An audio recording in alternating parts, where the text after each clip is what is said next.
Turongeye kubaha ikaze kandi muri kino kiganiro umuntu muzima, aho twama tubaganiriza byinshi byo kubafasha muri buno buzima bwacu tubayeho hano ku isi, aho twitegura kuzoba mu gihugu ciza c'ijuru ku bakristo, ku bacizera bacemera, ariko tukaba tutegeza kuzobanza gutegurirwa tugatunganirizwa hano ku isi. Uwo muri kumwe rero akaba ari Eric Nshimirimana. Ico tugiye kuganira akaba ari bimwe mu bintu byo kudufasha muri buno buzima, ariko cyane cyane tukaba tuganira ibijaniranye n'ukuntu twoba abantu b'Imana buzuye kandi tukagira amagara meza, tukagabanura uburibwe n'ingorane biri mu mibiri yacu, ariko biciye mu kwambara ico bitwa inyambaro canke abiyema. Ico rero nico tugiye kuganira, ni ngingi tugira inyambaro tugiye kwiganira. Kubera iki tugira tuyiganire? Ushobora gutangara uvuze ati kubera iki bagira tuganirize inyambaro irimwe ibintu byinshi cyane tuza kuganira muri yo, cyane cyane ko Bibiliya cyane ko ari igitabo Imana yaremye, cyane cyane Bibiliya kubera ari igitabo cyahumetswe kitwereka ko Imana ari umuremyi, niyo yaturemye. Ifise ukuntu yavuze ku nyambaro, ushobora kwambara nabo ukagwara indwara, ushobora kwambara nabo ugakora icaha.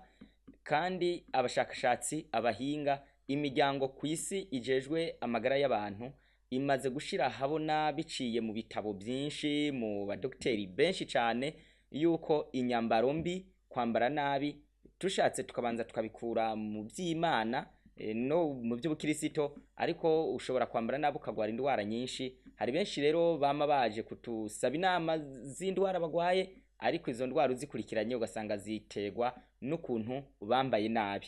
Rero niyo mpamvu yaba Bibiliya, yaba ubushakashatsi bumaze gukogwa n'abahinga cyane benshi, n'abadokiteri babishize mu bitabo byinshi, ibyo byose tubikurikiranye twasanze ari byiza ko tubategurira iyi ngingo y'inyambaro, bitewe n'uko inyambaro ni kimwe mu bintu abantu batezwa kumenya cyane muri kino gihe, bitewe n'uko iyi si yacu irimwo umwiza w'umuzitanya, irimwo umwiza wo mu bwenge, abantu bigana, abantu bakora ibyo babonye, kandi ikaba ari isi irimwo kutamenya cyane, aho ubusirimu no kujijuka no kumenya abantu babivanga. Ibyo byose rero bikaba ari ibintu byakweza karambaraye muri ino si. Niyo mpamvu dutezwa kuganira kuri ino ngingo. Inyambaro nkuko dushaka kuyivuga ko ni ngingo iyo uyivuze uba witeranije na benshi. Hariho n'abakorera Imana bayiretse kuko abantu barabahaye umwidegemvyo, ariko ibyo byatumye batunga bizera bibimuga mu mubiri kandi bakaba nibimuga mu by'impwemu. Niyo mpamvu iyi ngingo dutuza kuyiganira ko tukayibabwira, kuko tubipfuriza kugira amagara meza kandi tubipfuriza kuzoja mu ijuru tutabaronderamwo inyungu. Tega amatwi bisengere bikurikirane rero tubiganire neza. Bibiliya iti mu gitabo c'Imigani igice ca 3 umurongo wa 13 haranditse ngo kimwe mu bintu bikomeye cyane nuko muri uwo murongo handitsemo ijambo rikomeye shaka ko mukurikirana, batubwira gutahura n'ubwenge. Haranditse ngo hahirwa umuntu yironkera ubwenge, n'umuntu aronse ugutahura, kuko inyungu zabwo ziruta iz'ifeza, kandi ibyo bwunguka biruta izahabu zitari mu inkamba. Burusha igiciro utubuyenge twitwa marijani, kandi mu bihimbara byose nta kintu gihwanye nabwo. Ukuramba kuri mu buryo kwabwo k'uburyo, mu kubamfu kwabwo harimwo ubutunzi n'icubahiro. Ibi bintu byitwa ubwenge birimwo n'ico bitwa gutahura canke comprehension. Umuntu agatahura ikintu abari we. Ibyo gusa Imana mu ibibonye bifitiye inyungu abantu cyane cyane, harimwo kuramba, harimwo ubutunzi n'icubahiro. Ku isi hari igihe umuntu apfa, bamwe bavuga ngo yitavye Imana, bandi bakavuga ngo nico gihe, ariko muze mumenya yuko habaho ico bitwa kuramba, naho twese tuzopfa, kandi gupfa ari twese tuzagupfa, ariko hari igihe umuntu apfa kenyutse bitewe nuko hari ibyo yakoze akikwegera ingorane runaka, cyangwa ugakwikwegera mu byaha runaka bigagutera gupfa, ugapfa hatageze. Niyo mpamvu ubwenge no gutahura, kumenya, ibyo biri mu bintu uyu munyabwenge yitwa Salomo yabayeho kera mu gihugu ca Isirayeli ari umwami, yipfurije abantu nkuko nawe yari yaragize ubwenge bikamufasha. Ico dushatse kubabwira muri ino ngingo nuko kumenya no gutahura n'ubwenge, ibyo ni ibintu abantu bakeneye cyane muri kino kinyejana cacu, cyane cyane ku ngingo y'imyambarire. Ino ngingo y'imyambarire turabivuga ko ingingo zibiri zikomeye gusa. Icambere ni inyambaro n'amagara yawe, hamwe n'inyambaro n'ubukristo bwawe. Ndasubiramwo, ni inyambaro n'amagara yawe hamwe n'inyambaro n'ubukristo bwawe. Duhereye rero ku nyambaro n'amagara yawe, tubwire abantu yuko mu gitabo c'Umusiguzi igice c'indwi umurongo wa 29 haranditse ngo ico nabonye ni kimwe gusa, nuko Imana yaremye abantu bagororotse, ariko bobo birondereye ibyo bigeneye byinshi. Imana ikirema umuntu, ibintu byinshi tubona hano ku isi, ibi byo tubona byaduka buri munsi bikaza buri gihe, ibishasha n'ibishaje n'ibyo bagarukana, ibyo bintu byose byinshi ntabwo byariho. Ariko Imana mu mugambi wayo yari yaremye umuntu agororotse, ari mwiza, atunganye, ariko yirondereye byinshi yigeneye. Niyo mpamvu bitewe nuko iby'Imana yari yarageneye umuntu n'ibyo abantu birondereye muri kino gihe kubera byavangavanganye, niyo mpamvu bimwe bivangurwa n'ijambo ry'Imana dusomye, ibindi bikavangurwa na science n'ubumenyi kugira ushobore kumenya uko umuntu yari ameze kera. Aha ku bantu bakurikirana mu gitabo citwa Ministry of Healing cyanditswe n'umunyamerika kazi, ico gitabo kikaba kivuga ku bijanye na education n'ubuzima nuko umuntu ashobora kuba umuntu w'Imana mu muryango. Aha yagerageje kwerekana yuko iyo umuntu agura impuzu ntabwo gusa ari gupfa kugura kubera urose amafaranga, kubera ukunda impuzu, ahubwo ngo umuntu agura impuzu ukayambara hakurikijwe bino bintu bikurikira bishika bitandatu: na karere ubamwo, ni kirere, namagara namagara, no kwita ku magara yawe, kwita ku gikorwa gukora, imyaka ndetse n'ingorane ziyadukisha. Ico nico bitwa milieu, climat, santé, travail, âge, circonstance. Ibyo bintu byose rero iyo ugura impuzu, iyo wambara wita kuri ibyo bintu. Niyo mpamvu abantu bakwiriye kumenya ko kimwe mu bintu gitegerezwa kwigwa nk'ibindi nk'uko ibindi byigwa no kwiga kwambara. Wambara nabo ukiteranya n'Imana, wambara nabo ukiteranya n'amagara yawe. Aho hose rero hakeneye ubumenyi no gushira mu ngiro, gukosora no kwiyumvisha. Nibyo kandi twabararikiye mu ntango z'ikiganiro. Bibiliya itubwira yuko abantu, Imana yaremye abantu b'uburyo bubiri. Yaremye umugabo n'umugore, ariko bafite ico bitwa différence de nature. No kuvuga ngo ni mitandukanire mu kuremwa muri kamere, ntabwo twebwe turemye kimwe. Uko tutaremye kimwe nivyo intumwa yitwa Petero yavuze mu cete yanditse cambere igice ca 3 umurongo w'indwi, aho yavuze ko abagore tudahwanije inkomezi. Abagore n'abagabo ntabwo bahwanije inkomezi. Niyo mpamvu tubanje guhera rero kuri abo bitwa ingombovu, ukuntu umudamu ashobora kwambara akaba yononye ubuzima bwiwe.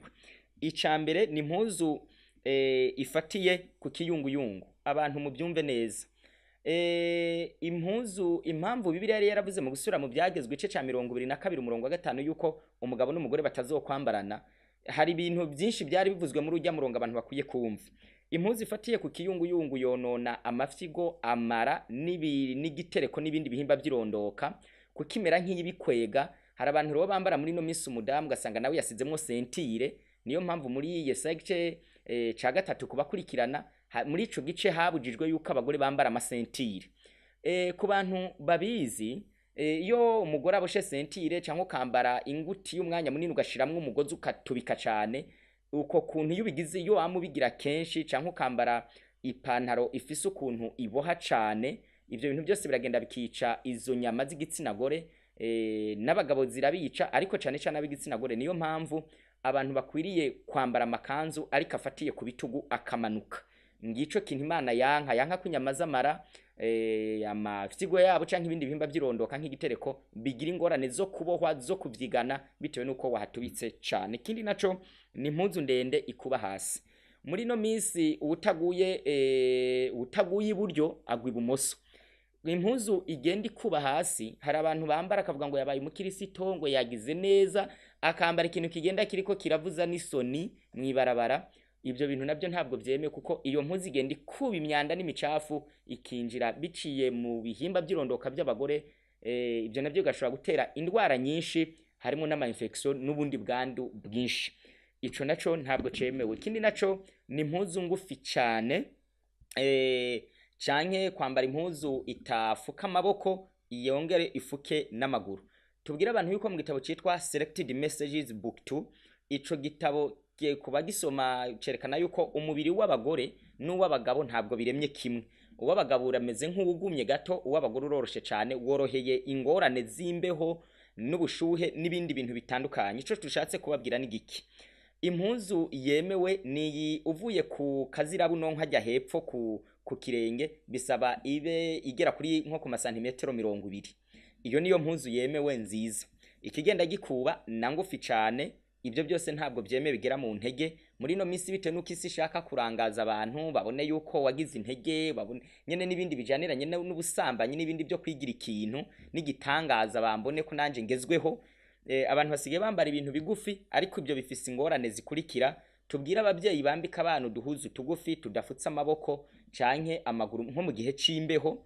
Ibyo bishobora gutuma amaraso ari muri ibyo bihimba by'amaboko n'amaguru akanya cane, bigatuma amaraso ashobora kugenda mu mubiri nayo akanye canke akiremarema akabyara utubuye, ibyo bitwa amatromboze. Ugasanga utwo tubuye dushoboye kuzibira imitsi itwara amaraso, bikazobyara nk'indwara z'ama accident vasculaire cerebral. Ugasanga ubwonko bwabuze amaraso na oxygene bihagije, cyangwa ugasanga umuntu yagoye ama hypertension n'izindi ndwara nyinshi. Ikindi naco ushobora umwana ashobora kwamagwara grippe, kugwara indwara zo mu muhogo, umuntu agashobora kugwara indwara z'ibibyimba zishobora gufatira mu muhogo bivuye ku gituntu, ibyo bitwa ama scrophile. Ikindi naco no kubyimba mu maso no kwizosi, canke umuntu akakunda kubabigwa no kwipfundikanya kw'amahaha hamwe n'ubwonko. Ibyo bintu byose ibyo bitwa inflammation et congestion poumon et au cerveau. Ibyo bintu izo ngorane zose zishobora gutegwa gusa n'ukuntu wambaye impuzu ngufi zidafutse amaboko canke amaguru. Ikindi naco ni impuzu zifata umubiri cyane, biramenyerewe ubu zaranagwiriye. Uduhuzu usanga tumeze to bitwa maskini. Skin ni jambo ry'icongereza risigura urukoba. Ni ukuvuga ngo ako gahuzu mu kwambura urinda guhamagaza imfashanyo mpuzamakungu abaza kugufasha kukambura, ugasanga karafushe cyane amakora n'izindi mpuzu cyane ziboshe cyane. Izo ngo zituma amaraso adatembera mu mitsi twara amaraso mu mubiri no mu bindi bihimba, canke ayo maraso akavura akabyara imisenyi, akabyara utuntu tutubuye.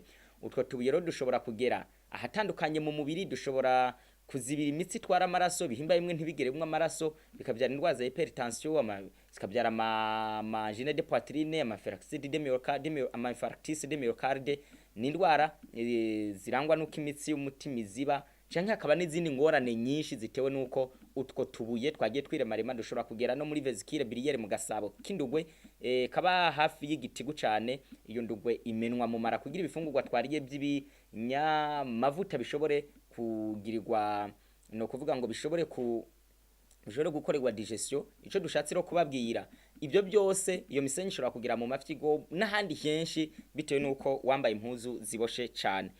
Ibyo rero nabyo akaba ari ibintu bitemewe, ushobora kubigira kubera ari byo bigezweho, ariko umubiri si byo ubushaka. Ikindi naco n'amapantaro n'amakabutura.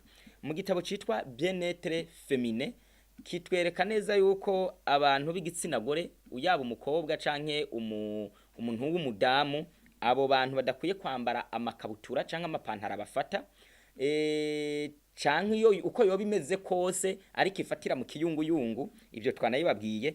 Ayo mapantaro n'amakabutura bitubwira neza yuko ico gitabo ngo iyo uko kuntu ngo ayo mapantaro aboha ibihimba, nwanga ibihimba by'irondoka by'abadamu kuntu biremye, kirazira yuko bigira ico bitwa imiditi, ngo habeho gukanya intuguta canke bibure akayaga.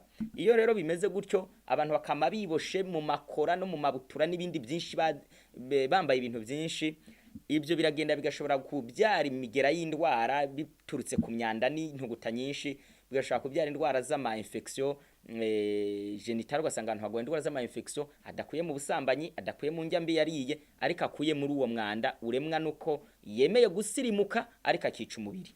Ikindi dushobora kubabwira n'amasutiye. Mwabadamu mwe mutumve, amasutiye bitwa sutiye gorge trop ajusté.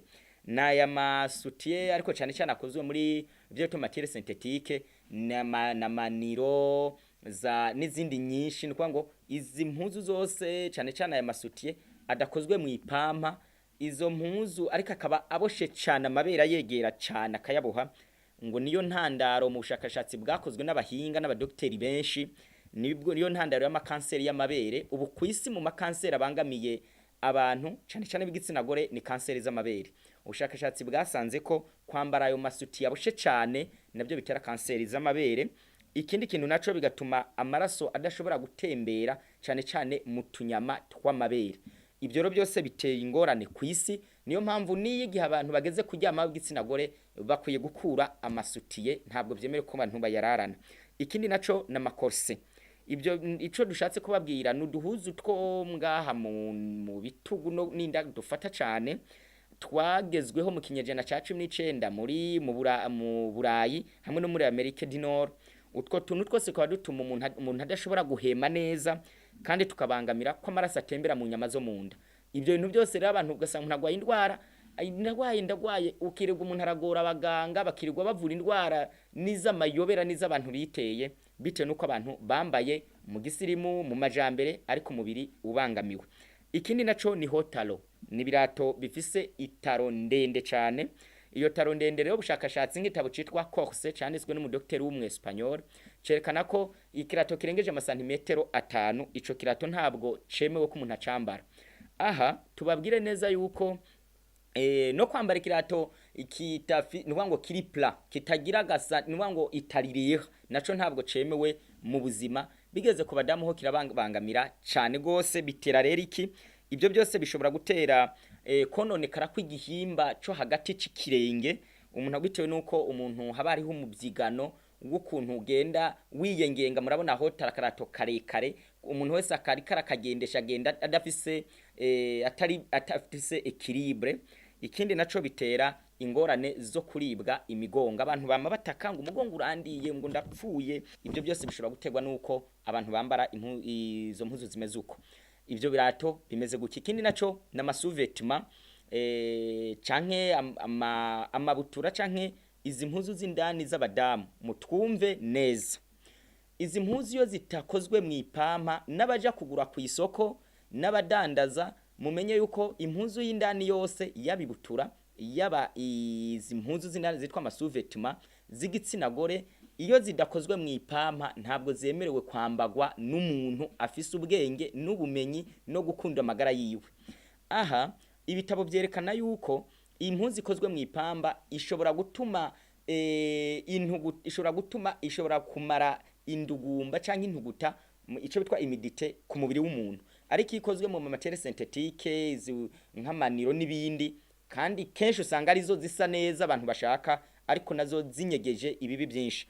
Aha rero ico dushatse kubabwira abantu nukuvuga ngo iyo abantu batambaye iyo impuzu y'indani ikozwe mu ipampa uko kuntu nta kayaga kandi bibyara intuguta kandi iyo mpuzu ntibishoboye kumara iyo ntuguta bishobora gutuma ngo habaho ico bitwa infection genitale.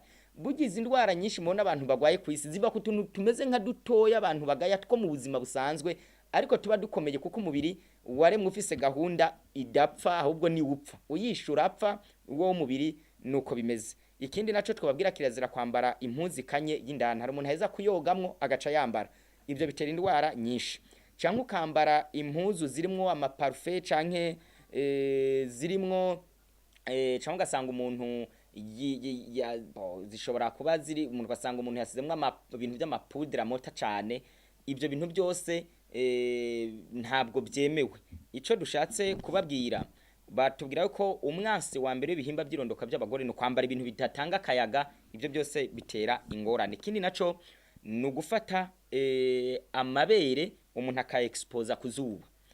Tubwire abantu basige bambara ngo izo bitwa imbari za mugonga utiza amabera utari kuntu babivuga benshi ku isi ariko utuduhuzu twerekana amabere nizo nyambaro zigezweho imigongo igendera inyuma ikintu bitwa iyi mishwarara y'izuba cyo twa mareyo ultraviolet hamwe n'ubukanye unuvuga ngo imbeho n'iyo mishwarara y'izuba iyo bikubise mu gipande cyo mu mugongo cyo bigakwita ku bihimba by'amabera ha mu gakaraza bite nuko aba bantu bameze nkaho bagenda gutyo kandi n'abantu kaba barabibemereye ugasanga umuvyeyi mu rugo yarabyemeye nawe niko yambara.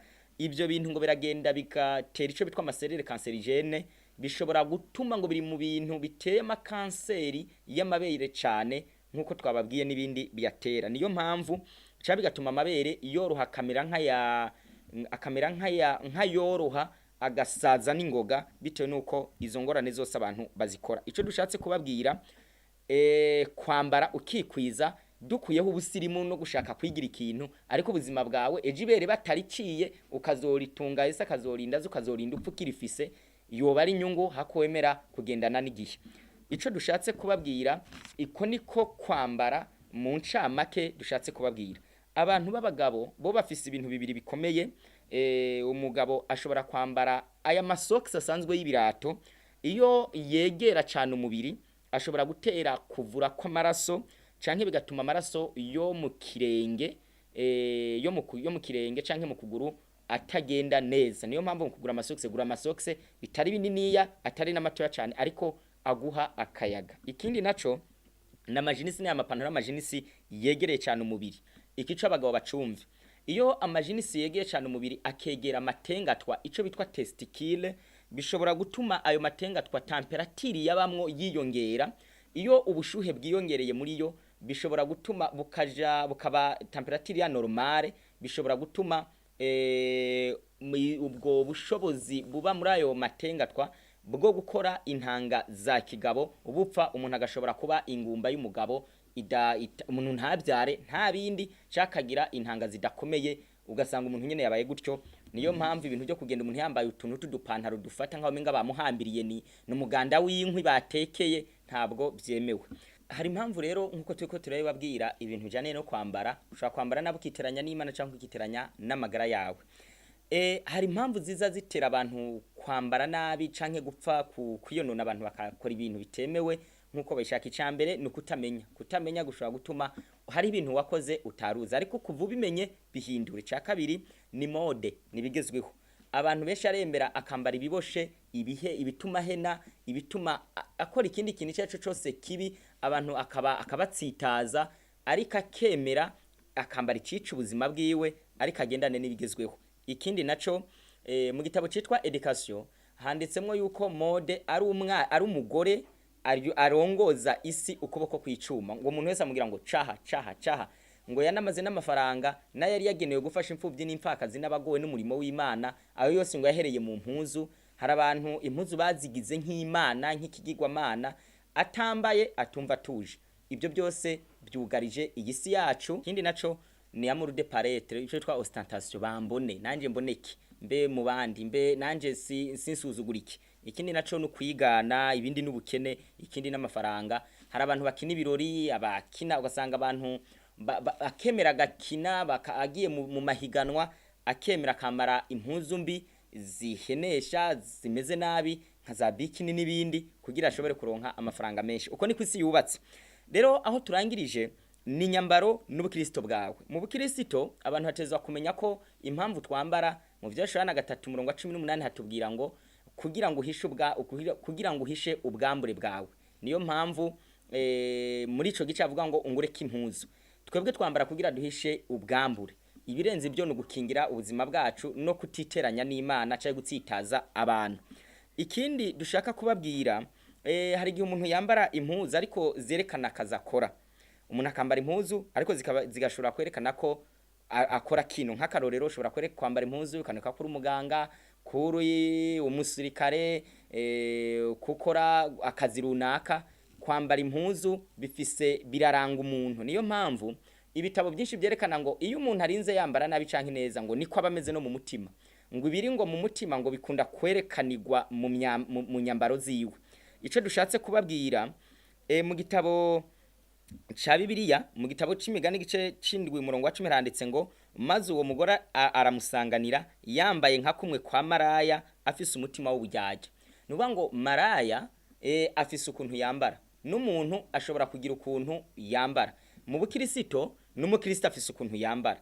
Unuha ngo ushobora kwambara abantu bakavuga ngo ujya ni maraya, ujya n'umuntu yisonera, ujya n'umuntu yitonda, ujya n'umuntu w'umusazi, ujya ntakigira ico yibanga, ujya ntakigira ngo nta nubwo agitinya.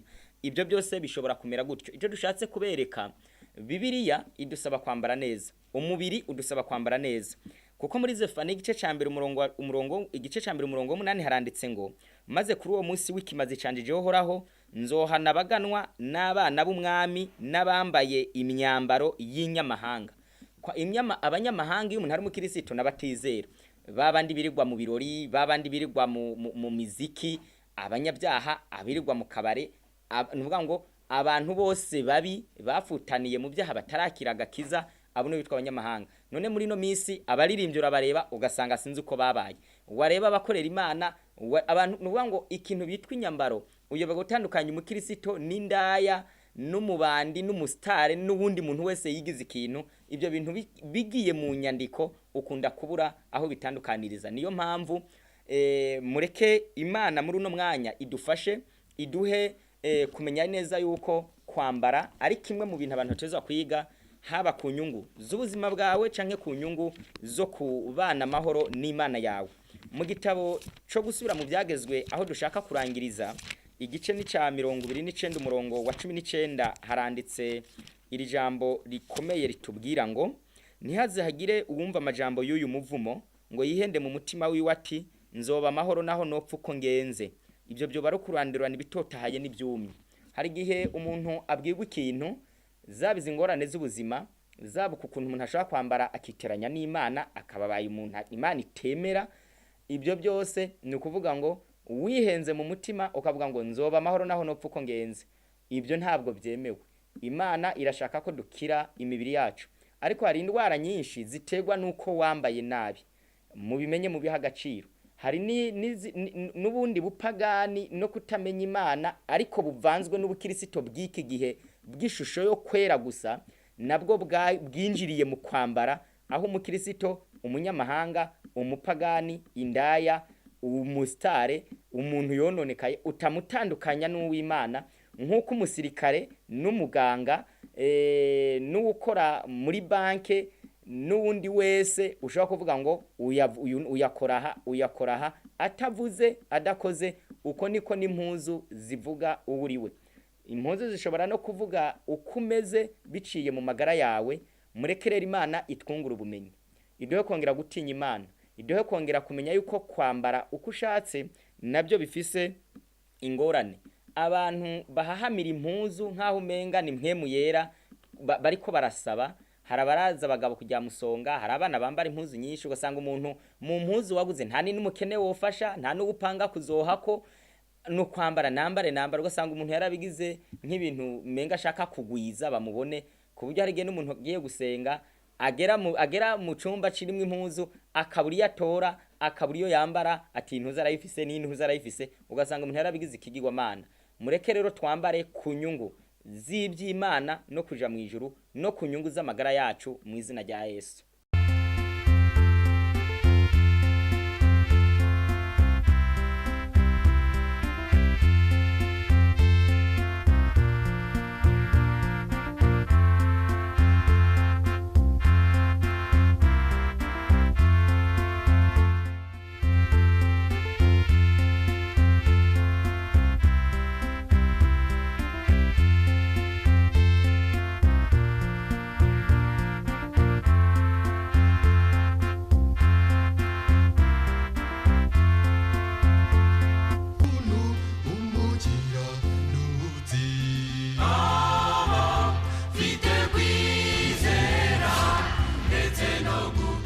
Shamanje